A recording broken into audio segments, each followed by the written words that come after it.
ہمارے خداوند یسوع کی انجیل مقدس لوکا کے مطابق اس کا 5واں باب پہلی 11 آیات۔ ایک دن جب یسوع جناسرت کی جھیل کے کنارے کھڑا تھا اور ہجوم خدا کا کلام سننے کے لیے اس پر گرے پڑتے تھے، تو ایسا ہوا کہ اس نے جھیل کے کنارے 2 کشتیاں لگی دیکھیں، لیکن ماہی گیر ان پر سے اتر کر جال دھو رہے تھے۔ اس نے ان میں سے اس کشتی پر چڑھ کر جو شمعون کی تھی اس سے درخواست کی کہ کنارے سے ذرا ہٹا لے چل، اور وہ بیٹھ کر ہجوم کو کشتی پر سے تعلیم دینے لگا۔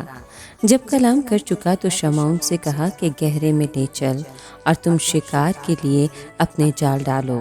شمعون نے جواب میں کہا کہ اے استاد، ہم نے ساری رات محنت کی مگر کچھ حاصل نہ ہوا، لیکن تیرے کہنے سے جال ڈالوں گا۔ اور جب انہوں نے یہ کیا تو مچھلیوں کا بڑا غول گھیر لیا اور ان کے جال پھٹنے لگے۔ تب انہوں نے اپنے شرکا کو جو دوسری کشتی پر تھے اشارہ کیا کہ آؤ ہماری مدد کرو۔ وہ آئے اور دونوں کشتیاں ایسی بھر دیں کہ ڈوبنے لگیں۔ شمعون پطرس نے یہ دیکھ کر یسوع کے پاؤں پر گر کر کہا، اے خداوند، میرے پاس سے چلا جا، اس لیے کہ میں گنہگار آدمی ہوں، کیونکہ اس ماہی گیری کے سبب جو انہوں نے کی تھی وہ اور اس کے سب ساتھی نہایت حیران ہوئے۔ اور ویسے ہی زبدی کے بیٹے یعقوب اور یوحنا بھی جو شمعون کے شریک تھے۔ تب یسوع نے شمعون سے کہا، مت ڈر، اس وقت سے تو آدم گیری کرے گا۔ وہ کشتیوں کو کنارے پر لے آئے اور سب کچھ چھوڑ کر اس کے پیچھے ہو لیے۔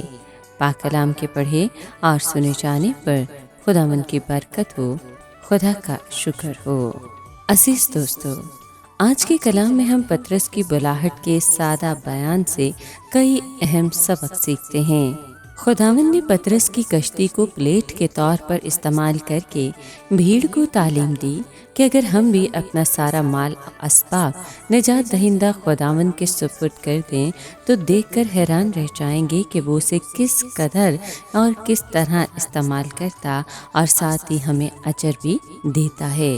اس نے پطرس کے لیے اس جگہ کی ٹھیک نشاندہی کر دی جہاں کثرت سے مچھلیاں مل سکتی تھیں، جبکہ پطرس اور اس کے ساتھی رات بھر محنت کر کے تھک چکے تھے۔ عالم کل خداوند جانتا ہے کہ مچھلیاں کہاں تیر رہی تھیں۔ جو خدمت ہم اپنی طاقت اور حکمت کے بل بوتے پر کرتے ہیں بے فائدہ اور بے پھل ہوتی ہے۔ مسیحی کردار اور مسیحی کام اور خدمت میں کامیابی کا بھید خداوند کی رہنمائی حاصل کرنے میں ہے۔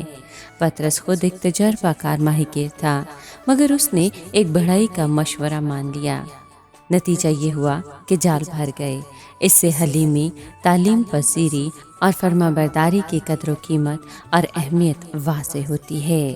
پطرس، یعقوب اور یوحنا کشتیوں کو کنارے پر لے آئے اور سب کچھ چھوڑ کر یسوع کے پیچھے ہو لیے۔ ان کے فیصلے پر کتنی بڑی بات کا انحصار تھا۔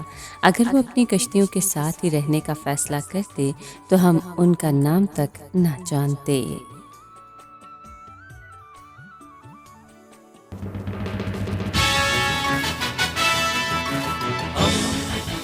دوستی کا پیمبر، ریڈیو ویریتاس ایشیا۔